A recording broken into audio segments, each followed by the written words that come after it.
Hey, my name is Drew Boa. I'm the founder of Husband Material, where I help men outgrow porn. If you are a man outgrowing porn or the girlfriend or wife of a man outgrowing porn, this episode with Coach Tera Brown might be really, really helpful for you. Tera is APSATS trained. She's trained by the Association of Partners of Sex Addicts Trauma Specialists, and she is really gifted and skilled, specifically at helping women build safety, get in touch with their bodies, connect with God, and ultimately find your true self, which is so powerful. And I think you're going to love hearing her story coming out of her own betrayal trauma and her own work that she continues to do and the way that she's helping others. Enjoy the episode. Welcome to Husband Material. Today I am with Tera Brown, who is an intuitive life coach whose passion is to help women heal after betrayal and trauma. Welcome to the show, Tera. I'm so excited to talk to you today. Thanks for having me. I am excited too. What do people need to know about you? Let's start at the top. I'm a wife of 29 years and a mom of 4 adults. My youngest just turned 18 this last week, so now I can say I have 4 adults. It's just so weird, but so that's first and foremost. And I love, love, love to help and support women who've experienced betrayal in their lives to and their families, but mostly I work with the women who've experienced that to heal, to come back to find themselves again, and always, always connecting with God. Tera, our topic today is how to stop getting into my husband's recovery work instead of doing mine. What does that mean? So when I tell my story, I love to tell that this is part of it. When my husband shared with me all of the things that he did on the first disclosure, I kind of went into panic mode because I knew how to manage people. That was what I got taught at home by my parents, like how to manage them, how to manage me, my siblings. I'm the oldest, so I learned really well how to read the room, how to know what to do, and it was my job to fix so that I felt more comfortable, more safe, right? So when my husband told me that he had these issues and that he wanted to go and get help, I was like, "Sure, let's go do that. Let's go fix you."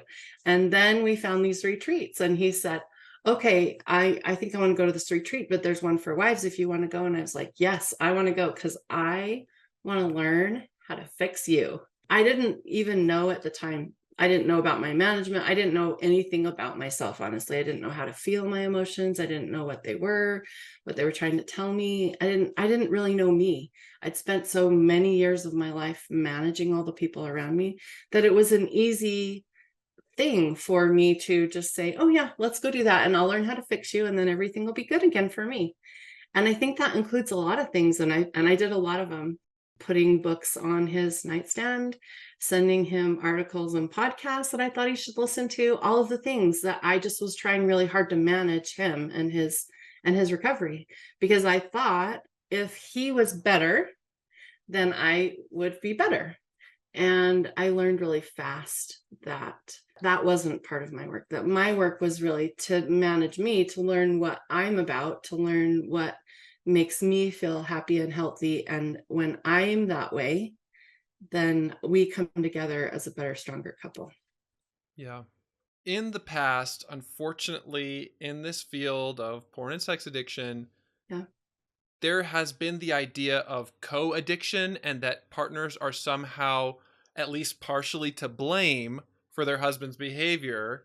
Right. And so, as we're talking about this, I wonder if some people might be thinking, wait, are you saying that like part of what your husband did was your fault for trying to manage him? Right. And I hear that question a lot and I appreciate it because it gives me a chance to say, "No, I'm not going to take responsibility for anything that he does. Those are his choices and his actions and the way that he copes and deals with his pain and his trauma. It's not my fault that those things happen, but the way that I come into our relationship can certainly help." If that makes sense. Yeah, absolutely. And sometimes the guys who listen to this show are wishing and hoping and praying that their girlfriends and their wives will begin to do their own work. Right. But is it really fair to assume that everybody has pre-existing issues that they need to work on. I'm going to say everybody had a life before. And so we all have different ways, patterns that we react, and different ways that we handle things, and different ways that we answer questions or that we defend. We all have a wounded self, and we all have survivor strategies that we take on. That's so true. And I do feel comfortable saying everybody has trauma of some kind. Right? People don't like to admit that, though. Yeah. People are like, oh, I never have trauma because I didn't have this big thing or this big thing. What does it look like for you and the women you work with to start that journey? It feels really overwhelming at first. It feels like I have to know all the things all at once, and so how fast can I learn this so that my family can get back on track and we can get back to our happily ever after, right?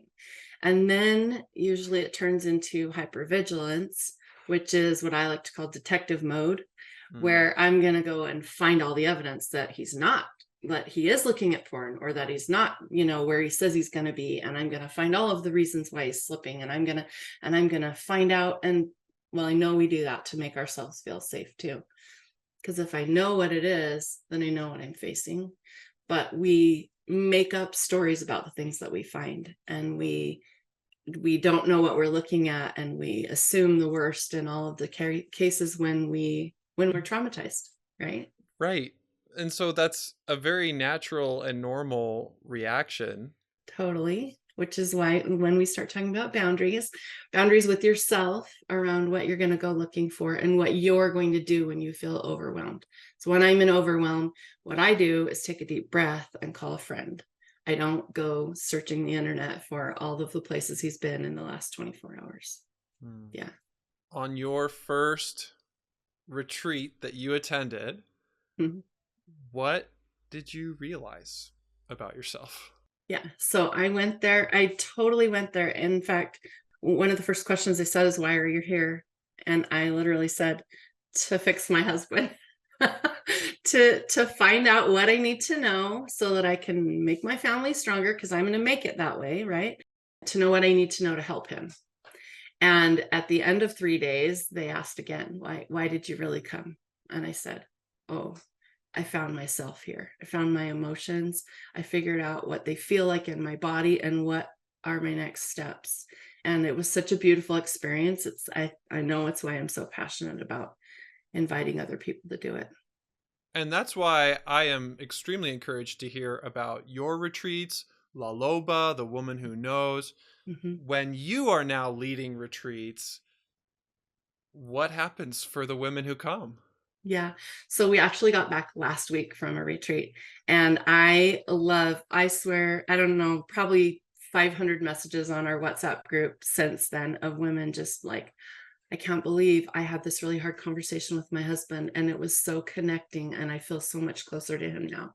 Or I know what to do now when my daughter comes in and I find out she's been drinking, and I have this plan now in place of what to do, how I'm going to react, and how I can make the situation better for all of us by staying in myself and not, as my son calls it, dipping your fingers in someone else's glass. He's always like, stop dipping your fingers in my glass. I'm like, that's a really gross analogy, bud, but I'm like, okay. But it's true. Like when we stay on our own side of the tennis court, there's so much strength and power. And these women go home, they know what it feels like to just stand in there.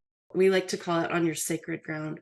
You find what it feels like for you on your sacred ground. And then when you feel off of it, you know what to do to get back on, so that you don't have to be out there managing or searching or, yeah, wondering what's going on. Mm-hmm. It's a lot of power inside of you. Yeah.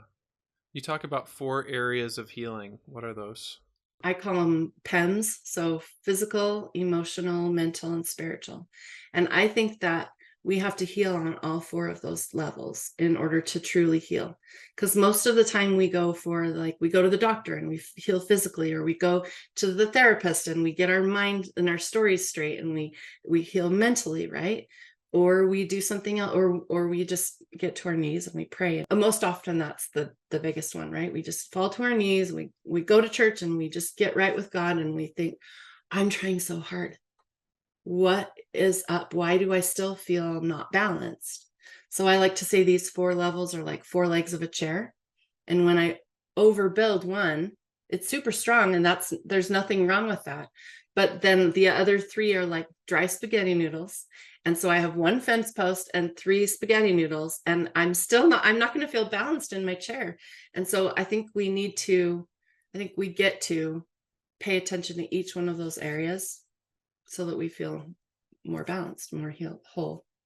Can you share a story of one of your processes or one of the things that has been impactful for you that really encapsulates those 4 areas? Yeah. Actually, let's talk about sacred ground because I think that that kind of encompasses all of them. So it's part of a larger process. And I know that you at your retreat do something called psychodrama, and we call it a lot of different things, right? But the way that we lead into it is by teaching the woman what it feels like in her body to be grounded, to be on her sacred ground, to be connected with her highest self. And so we have a mat they stand on, and then we have them stand off, and we practice and we talk back and forth about what does it feel like now, and what does it feel like and what does that look like, but really what does it feel like, and on your sacred ground you feel connected to God and your highest self, and you feel connected to your body and in tune with what's going on, and you can read the signals, right? And when you're off, you don't.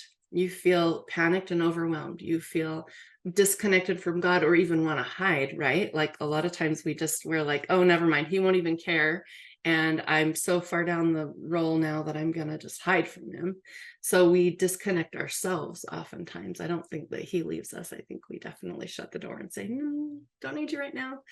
And so starting off the psychodrama process with that, then it's really easy to say, okay, where do you feel off your sacred ground in your life, and how can we help you to figure out what it feels like in your body to get that win, so that you know moving forward how to make a different choice. Because this situation, whatever it is that you're going through right now, this last week we had a lady, I actually created this process right in front of her, where we talked about the drama triangle and this persecutor in her life, and a victim in her life, and how she wanted to rescue everyone.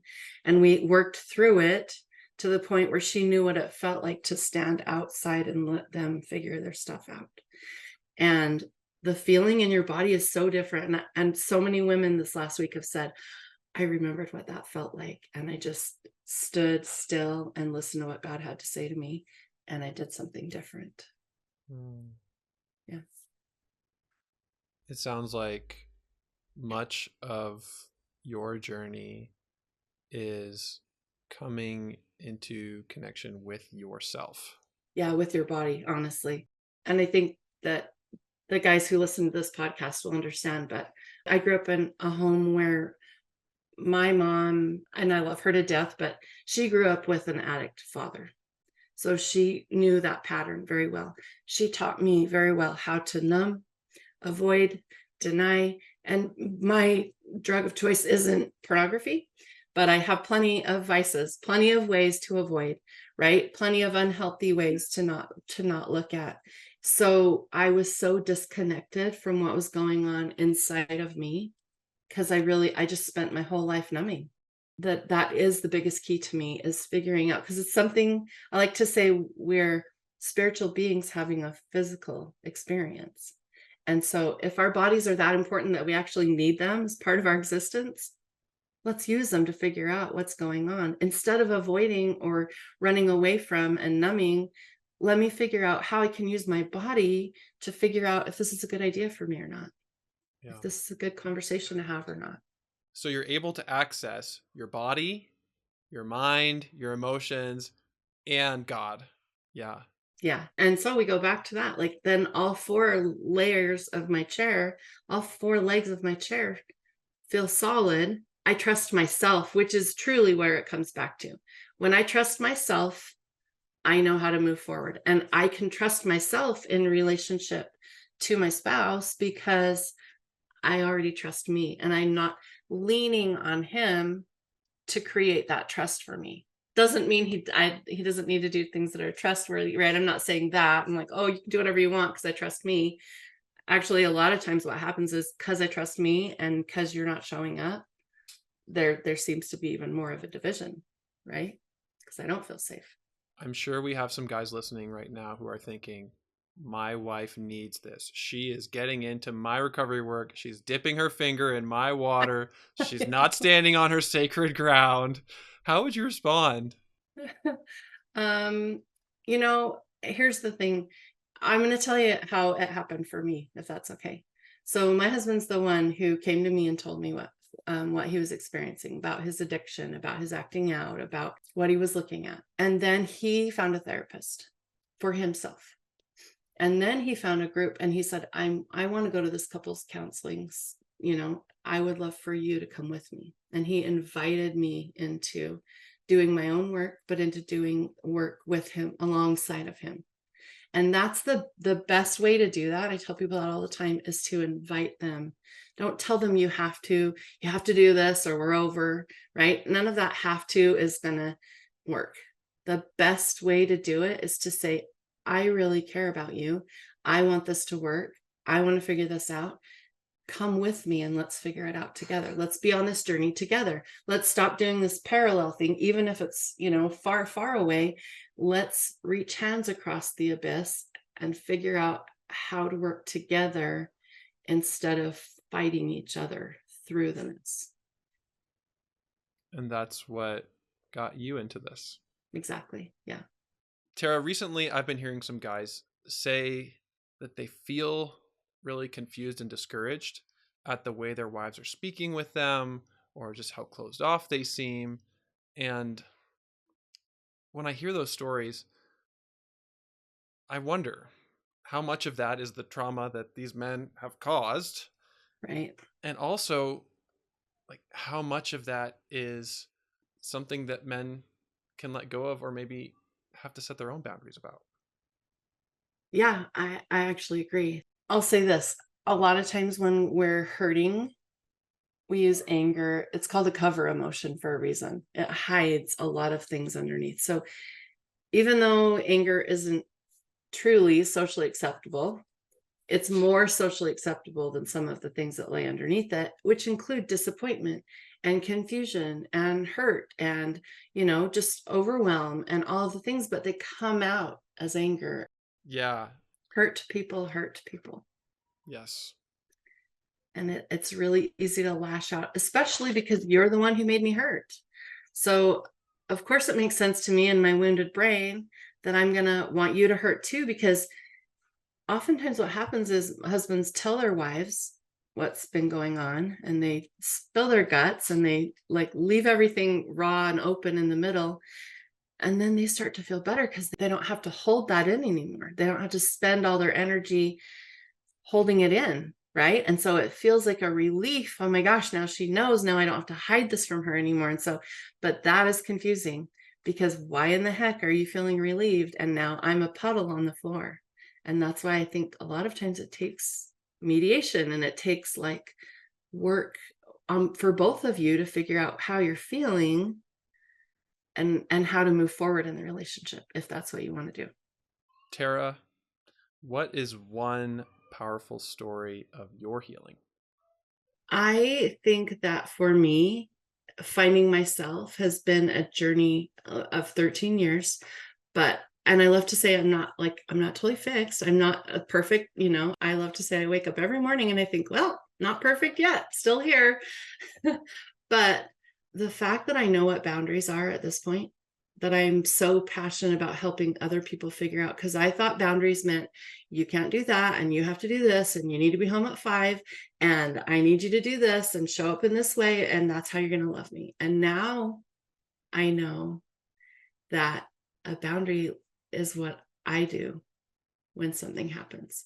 So when I feel overwhelmed or when I need to have a hard conversation, and I can have my feelings about it, but if I'm going to be clear, I get to be in touch with me and what I need and what I want. And I never, ever knew what any of that was before I started my healing work. So in a lot of ways, I love to say, I'm so thankful for that morning all those years ago when my husband told me all of the things that he did, because I have found me And I'm like, so I'm the biggest success in my healing because I know who I am now.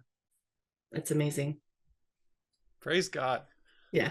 It gets me so fired up. I love it. I see a lot of parallels between healing on both sides.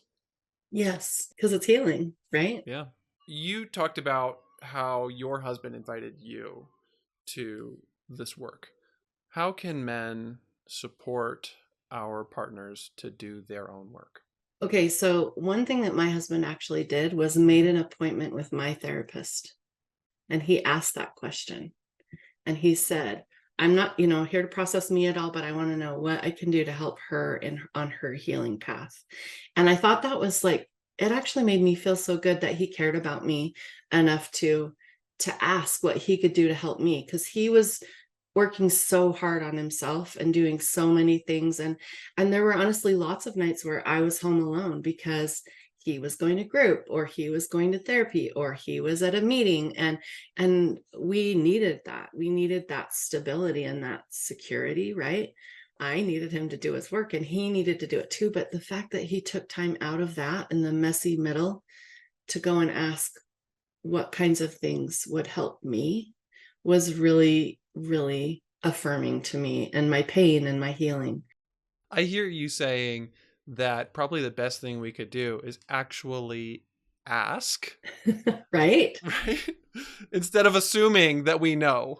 Don't start me on assuming. That's my favorite book. The Four Agreements is one of the first things that I ask all of my clients to read, the Four Agreements, because they're so powerful. Can I run through them fast? Yes, please.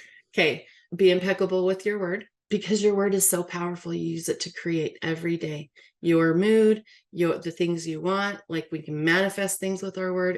It's that powerful. But he also says it's powerful enough that gossip he calls black magic, because you can use your words to tear people down too.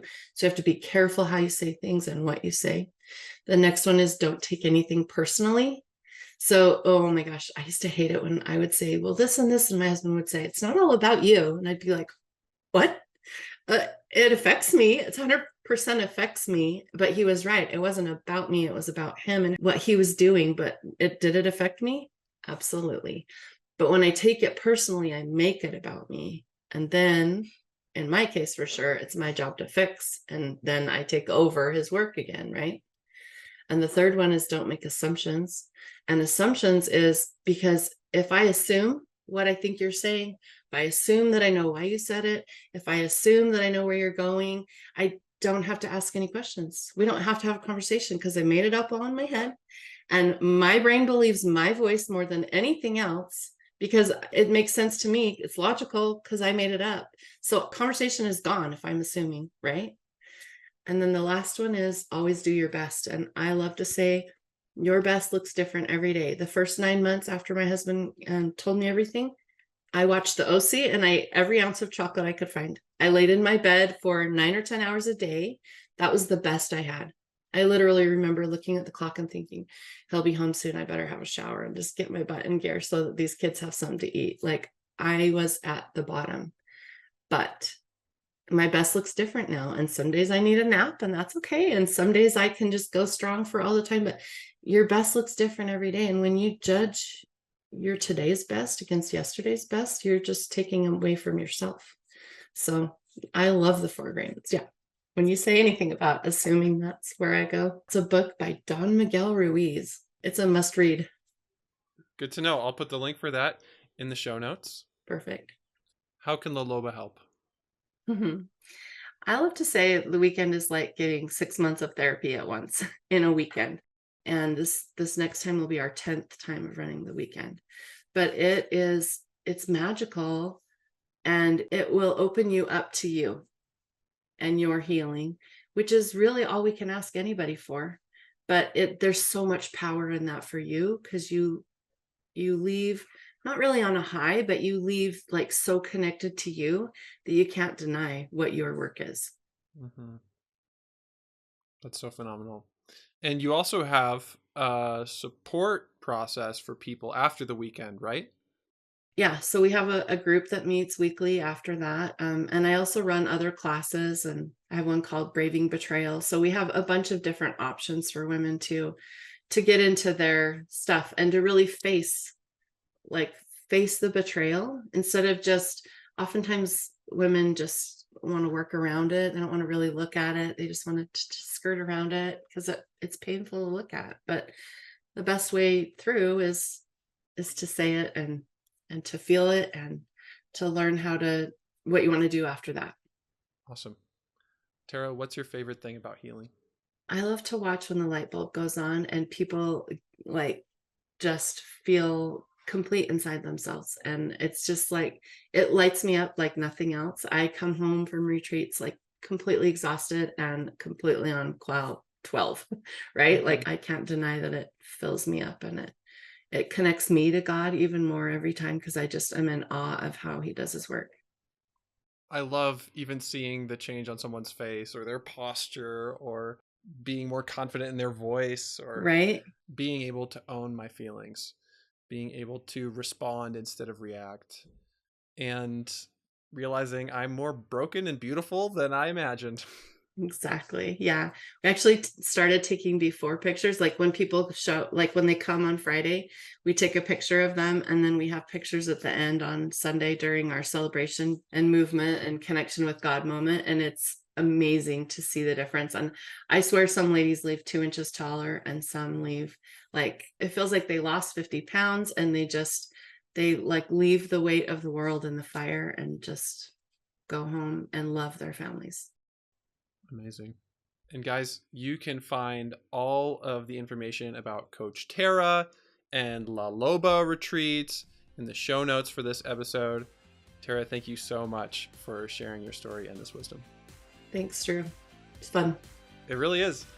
Gentlemen and ladies who might be listening, you are God's beloved. In you, he is well pleased.